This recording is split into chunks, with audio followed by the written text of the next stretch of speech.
to get from Minneapolis to Orlando, we gotta get an early flight. Like, what was it, 7 o'clock in the morning? I would say so. So she says, this is what we're gonna do, Mom. We're gonna go to Minneapolis and we're gonna stay all night, and then we're gonna get up early and get an early flight to Orlando. Suits me. So we pick out the hotel and off we go to the hotel. Now, my other daughter bought me a walker with 4 legs and a seat, which she won't use. And I laughingly call it Rolly, you know, because you roll up. Okay. So she says, we're going to have to take Rolly because we don't know how far we're going to have to walk. And we may be at the front end of the ship and the dining room's at the back. And I'm thinking, yeah, better take Rolly, all right. So I get Tony to help me squeeze it together and bungee it up. Okay. Stay at the hotel. 5 o'clock in the morning, we're up and we're on the shuttle going to the airport. Well, we're at the airport. Well, he dumps us off, and we didn't have a lot of suitcases. We just had like a suitcase and a carry-on and a backpack and a purse. And a Rolly. And Rolly. So we get to Minneapolis and he's dumped us off and we said, okay, we've got to go check these 2 suitcases. So we go in and it says baggage check up 1 floor. So I saw there's the elevator, so we go over to the elevators, not open until 6 o'clock. And it's 5 o'clock. Yeah. I said, well, let's find an escalator. Find an escalator. So we get all this crap together. And she said, here's what we're gonna do, Mom. I'll take care of the luggage if you'll take care of Rolly. And I said, no problem. So I get Rolly and I'm standing at the bottom watching this things come up. Oh, here's one, put Rolly on that. Oh, here's the next one. I get on behind Rolly. And we're going all nicely and everything. And I look back and she's putting the suitcases and the purses and the backpacks and the stuff on. And it's all coming up behind me. Now we're at the top of the escalator. Does Rolly get off? No. Oh, no. I said, Rolly, do your stuff. Well, he didn't. He just stood there like that. But I'm coming up behind him.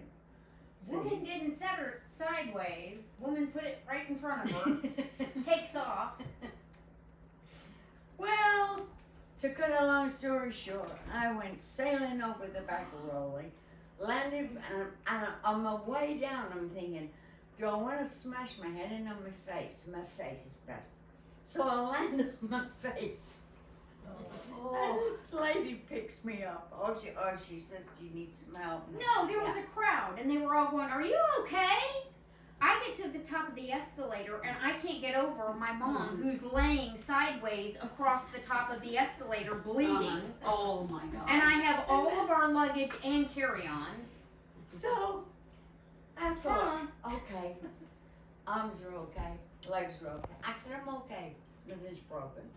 Well, I looked up and there's this huge 300-pound, 6-foot-tall police lady. Who Mom did not realize was a lady. And she said, sit over there. I said, okay. Oh, I get over there and I sit down and she says, are you all right? I called the paramedics. I said, I don't need, I'm fine. Nothing's broken. And I'm She going, no, comes yes up. we do. She comes up, she says, Mom, Tony's gonna kill me. You're gonna bring me out of the eye. I told him I was not going to be able to get her into the airport. All we needed was somebody to get us into. Not Tony. I didn't tell Tony that. I told her. So the police lady says, the paramedics are on their way. I said, I don't need paramedics. I'm fine. She's bleeding. Like her face is like blood dripping down the front of her. I said, I'm fine. I'm really Going on a fine. cruise. Really, I'm okay. So here come the paramedics. And about 5 more police officers. And about 5 more police officers. And this young paramedic, I'm sure he was just out of diapers, sits down next to me and he's patting my hand. She's Are going, you "You're all right?" cute." And on the other side of me is the captain, all grim and everything. He said, "Listen to me. This is what we're going to do." He said, "We're going to pop you in the ambulance, run you to the hospital, and get you checked out." So I said, "Listen to me. This And is I'm what going, Mom, we're this is a gonna good do." idea. This is a really good idea. I'm thinking, we're heading home.